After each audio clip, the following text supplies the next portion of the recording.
ಜಾತಿಗಣತಿ survey ಸಿಬ್ಬಂದಿಗೆ V Somanna ಅವರು full class ತೆಗೆದುಕೊಂಡಿದ್ದಾರೆ. ಹಾಗಾದ್ರೆ ಯಾವ ವಿಚಾರಕ್ಕೆ ಕ್ಲಾಸ್ ತೆಗೆದುಕೊಂಡಿದ್ದಾರೆ? ಜಾತಿಗಣತಿ ಸರ್ವೆಯ ಸಿಬ್ಬಂದಿಗೆ ವಿ ಸೋಮಣ್ಣ ಫುಲ್ ಕ್ಲಾಸ್ ತಗೊಂಡಿದ್ದಾರಂತೆ. ಸಮೀಕ್ಷೆಗೆ ಇಷ್ಟೊಂದು ಪ್ರಶ್ನೆಗಳು ಬೇಕಾ ಅಂತ ತರಾಟೆ ತೆಗೆದುಕೊಂಡಿದ್ದಾರೆ. ಬೆಂಗಳೂರಿನ ವಿಜಯನಗರದಲ್ಲಿರೋ ಕೇಂದ್ರ ಸಚಿವರ ಮನೆ. ನಮ್ಮ ರಾಜ್ಯದಲ್ಲಿ ಎಷ್ಟು ಜನರು ಹೆಬ್ಬೆಟ್ಟಿದ್ದಾರೆ ಅಂದ್ರೆ ಅನಕ್ಷರಸ್ಥರು ಅಂತ. ಅವರೆಲ್ಲರದ್ದು ಹೇಗೆ ಆನ್ಲೈನ್ ಸಮೀಕ್ಷೆ ಮಾಡ್ತೀರಿ ನೀವು? ಅಧಿಕಾರಿಗಳು ಸರ್ಕಾರಕ್ಕೆ ಸರಿಯಾಗಿ ಹೇಳಬೇಕಲ್ವಾ? ಇದೆಲ್ಲವನ್ನು ಕೂಡ ತಿಳಿಸಿ ಹೇಳಬೇಕಲ್ವಾ ಅಂತ ಪ್ರಶ್ನೆ ಮಾಡಿದ್ದಾರೆ. ಇಷ್ಟು ಪ್ರಶ್ನೆ ಕೇಳಬೇಕಾ? ಸರ್ಕಾರಕ್ಕೆ ನೀವು ಹೇಳಬೇಕಾಗಿತ್ತು. ನೌಕರರು ಸರ್ಕಾರದ ಏಜೆಂಟ್ ಆಗಬಾರ್ದು ಅಂತ ಗರಂ ಆಗಿದ್ದಾರೆ. ಸಿದ್ದರಾಮಯ್ಯಗೆ ಜಾತಿ ಲೆಕ್ಕ ಬೇಕು, ಅದಕ್ಕೆ ಹೀಗೆ ಮಾಡ್ತಾರೆ. ಇಷ್ಟು ಜನ ಮನೆಗೆ ಯಾಕೆ ಬಂದಿದ್ದೀರಾ ಅಂತ ಸೋಮಣ್ಣ ಅವರು ಸಾಲು ಸಾಲು ಪ್ರಶ್ನೆಯನ್ನ ಮಾಡಿದ್ದಾರೆ. ಏನ್ ಜಾತಿ ಗಣತಿ ಮಾಡ್ಲಿಕ್ಕೆ ಅಂತ ಸಿಬ್ಬಂದಿಗಳು ಬಂದಿದ್ರಲ್ಲ, ಆ ಸಂದರ್ಭದಲ್ಲಿ ಸಾಲು ಸಾಲು ಪ್ರಶ್ನೆಯನ್ನ ಕೇಳಿದ್ದಾರೆ. ನೀವೀಗ ಆನ್ಲೈನ್ ಅಲ್ಲಿ ಸಮೀಕ್ಷೆ ಮಾಡ್ತಿದ್ದೀರಲ್ಲ, ಈಗ ಕೆಲವೊಂದಷ್ಟು ಜನ ಹೆಬ್ಬೆಟ್ಟಿರ್ತಾರೆ. ಹೆಬ್ಬೆಟ್ ಅಂತ ಅಂದ್ರೆ ಅನಕ್ಷರಸ್ಥರಿರ್ತಾರೆ. ಅವರಿಗೆ ಯಾವ ರೀತಿ ನೀವು ಆನ್ಲೈನ್ ಅಲ್ಲಿ ಸರ್ವೆ ಮಾಡ್ತೀರಾ? ಅಧಿಕಾರಿಗಳಿಗೆ ಈ ಎಲ್ಲಾ ವಿಚಾರಗಳನ್ನ ನೀವು ತಿಳಿಸಿ ಹೇಳಬೇಕಾಗಿತ್ತು. ಇಷ್ಟೊಂದು ಪ್ರಶ್ನೆ ಕೇಳ್ತೀರಾ ಅಂತಂದ್ರೆ, ಇಷ್ಟೊಂದು ಪ್ರಶ್ನೆ ಕೇಳಿದ್ರೆ ಹೆಂಗೆ ಸಾಧ್ಯ ಆಗುತ್ತೆ?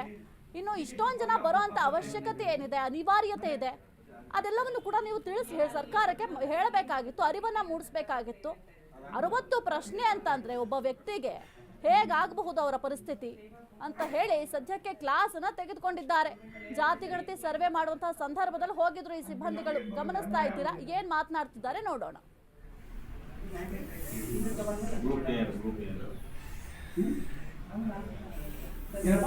ಗ್ರೂಪ್ ಏನ್ರಿ ಸರ್? ಐಎಎಸ್ ಆಫೀಸರ್ ಒಂದ್ ನಿಮಿಷ ಮಿನಿಸ್ಟರ್ ನಮ್ಗೆ ಏನ್ ಗೊತ್ತಿರ್ತದೆ ಯಾವ ಗ್ರೂಪ್ ಅಂತ ಅಲ್ಲಿ ಕೊಟ್ಟೇ ಇಲ್ಲ ಸರ್. ಸಿದ್ದರಾಮಯ್ಯ ಯಾವ ಗ್ರೂಪ್ ಅಂತ ಹಾಕ್ತೀರಿ? ಡಿ ಕೆ ಶಿವಕುಮಾರ್ ಯಾವ ಗ್ರೂಪ್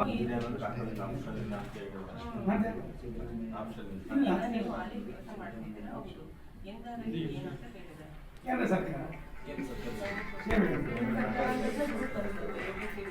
ಅಲ್ಲಮ್ಮ ಮಂತ್ರಿ ಆಗಿದ್ದಾರೆ. ಕೇಂದ್ರ ಸರ್ಕಾರ ಸೇವೆ ಬರಕ್ ಬಂದು ಯಾಕೆ ಹಾಕಿದ್ರೆ ಅವೆಲ್ಲ ತಲೆಕೆಟ್ಟ ನೀವು ನೋಡ್ಕೋಬೇಕು. ನಮ್ಮ ಸಂಬಂಧ ಥೋड़ी ಜಲ್ದಿ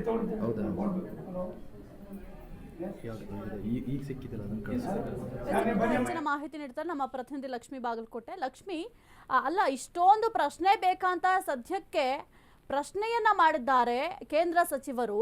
ಆದ್ರೆ ಇದನ್ನ ಸರ್ಕಾರಕ್ಕೆ ಅವರೇ ಮುಟ್ಟಿಸುವ ಪ್ರಯತ್ನವನ್ನ ಮಾಡಬಹುದಾಗಿತ್ತಲ್ಲ. ಈಗ ಸಿಬ್ಬಂದಿಗಳಿಗೆ ಹೇಳುವ ಬದಲು ಅವರೇ ಸರ್ಕಾರಕ್ಕೆ ಮನವಿಯನ್ನ ಮಾಡಬಹುದಿತ್ತು, ಅಥವಾ ಸರ್ಕಾರಕ್ಕೆ ಮುಟ್ಟಿಸುವ ಕೆಲಸವನ್ನ ಮಾಡಬಹುದಾಗಿತ್ತಲ್ಲ.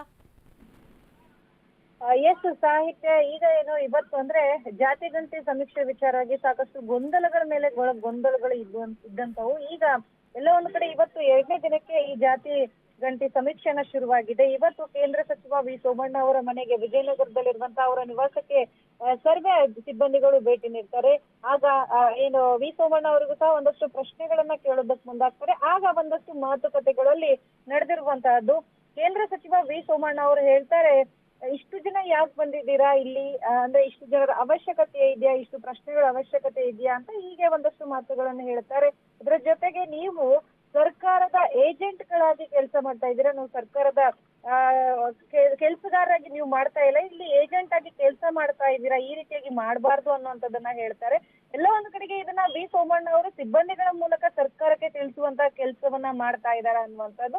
ಅಫ್ಕೋರ್ಸ್ ನೀವು ಹೇಳಿರುವ ಹಾಗೆ ಅವರು ಡೈರೆಕ್ಟ್ ಆಗಿ ವಿ ಸೋಮಣ್ಣ ಅವರು ಕೇಳಬೇಕಾಗಿತ್ತು ಸರ್ಕಾರಕ್ಕೆ. ಆದ್ರೆ ಈ ರೀತಿಯಾಗಿ ಸಿಬ್ಬಂದಿಗಳ ಮೂಲಕವಾಗಿ ಸರ್ಕಾರಕ್ಕೆ ಕೇಳುವಂತ ಕೆಲಸವನ್ನ ಮಾಡ್ತಾ ಇದ್ದಾರಾ ಅನ್ನುವಂತ ಪ್ರಶ್ನೆ ಮೂಡುತ್ತೆ. ಜೊತೆಗೆ ಎಷ್ಟೋ ಜನರು ನಮ್ಮ ರಾಜ್ಯದಲ್ಲಿ ಎಷ್ಟೋ ಜನರು ಅನಕ್ಷರಸ್ಥರಿದ್ದಾರೆ, ಎಷ್ಟೋ ಜನರಿಗೆ ಓದೋದಕ್ ಬರೋದಿಲ್ಲ, ಹೆಬ್ಬಟ್ಟುಗಳಿದ್ದಾರೆ. ಅಂತವರಿಗೆ ಆನ್ಲೈನ್ ಮುಖಾಂತರವಾಗಿ ಏನು ಜಾತಿ ಗಣತಿ ಸಮೀಕ್ಷೆಯನ್ನ ಮಾಡಿ ಅಂತಂದಾಗ ಇದು ಕಷ್ಟ ಆಗುತ್ತೆ. ಇದೆಲ್ಲವನ್ನ ಸಹ ನೀವು ಸರ್ಕಾರದ ಗಮನಕ್ಕೆ ತರಬೇಕಾಗಿತ್ತು ಅನ್ನುವಂಥದ್ದನ್ನ ಸಹ ಈಗ ಹೇಳಿರುವಂತದ್ದು. ಇದಾದ ಬಳಿಕ ಒಂದಷ್ಟು ಪ್ರಶ್ನೆಗಳನ್ನ ಕೇಳಿದ್ದಾರೆ. ಎಲ್ಲವನ್ನ ಏನು ಸರ್ವೆ ಸಿಬ್ಬಂದಿಗಳಿಗೆ ಹೇಳಿರುವಂತಹ ವಿ ಸೋಮಣ್ಣ ಅವರು ನಂತರ ಈಗ ಸರ್ವೆ ಸಿಬ್ಬಂದಿಗಳೇನಾದ್ರೂ ಸರ್ಕಾರಕ್ಕೆ ವಿ ಸೋಮಣ್ಣ ಅವರು ಹೇಳಿರುವುದನ್ನ ತಿಳಿಸ್ತಾರ, ಅಥವಾ ಮುಂದಿನ ದಿನಮಾನಗಳಲ್ಲಿ ಈ ವಿಚಾರದಲ್ಲಿ ಏನಾದ್ರು ಬದಲಾವಣೆಗಳಾಗುತ್ತಾ ಅನ್ನುವಂಥದ್ದನ್ನ ನಾವೀಗ ಕಾದ್ ನೋಡ್ಬೇಕಾಗಿರುವಂತಹದ್ದು. ಓಕೆ, ಥ್ಯಾಂಕ್ ಯು ಲಕ್ಷ್ಮಿ ನಿಮ್ಮೆಲ್ಲ ಮಾಹಿತಿಗಾಗಿ. ಅಧಿಕಾರಿಗಳಿಗೆ ಪ್ರಶ್ನೆಯನ್ನ ಮಾಡಿದ್ದಾರೆ ವಿ ಸೋಮಣ್ಣ ಅವರು. ಇಷ್ಟು ಪ್ರಶ್ನೆ ಕೇಳಬೇಕಾ ನೀವು? ಈಗ ಸಮೀಕ್ಷೆ ಮಾಡ್ಲಿಕ್ಕೆ ಅಂತ ಹೋದಂತಹ ಸಂದರ್ಭದಲ್ಲಿ ಇಷ್ಟೊಂದು ಪ್ರಶ್ನೆ, 60 ಪ್ರಶ್ನೆ ಅಂತ ಅಂದ್ರೆ ಒಬ್ಬ ವ್ಯಕ್ತಿಗೆ 60 ಪ್ರಶ್ನೆ ಅನಿವಾರ್ಯತೆ ಇದೆಯಾ, ಅವಶ್ಯಕತೆ ಇದೆಯಾ? ಇದು ಯಾವ ರೀತಿ ನೀವು ನೌಕರರೆಲ್ಲರೂ ಕೂಡ ಸರ್ಕಾರದ ಏಜೆಂಟ್ ಆಗಿ ಕೆಲಸ ಮಾಡ್ತಿದ್ದೀರಾ ಅಂತ ಸಾಕಷ್ಟು ಪ್ರಶ್ನೆಯನ್ನ ಮಾಡಿದ್ದಾರೆ. ಈ ಮೂಲಕ ಸರ್ಕಾರಕ್ಕೆ ಏನಾದ್ರೂ ಸಂದೇಶ ಕೊಡ್ತಾ ಇದ್ದಾರಾ ಅಂತ ಅನ್ಸುತ್ತೆ. ಕೇಂದ್ರ ಸರ್ಕಾರ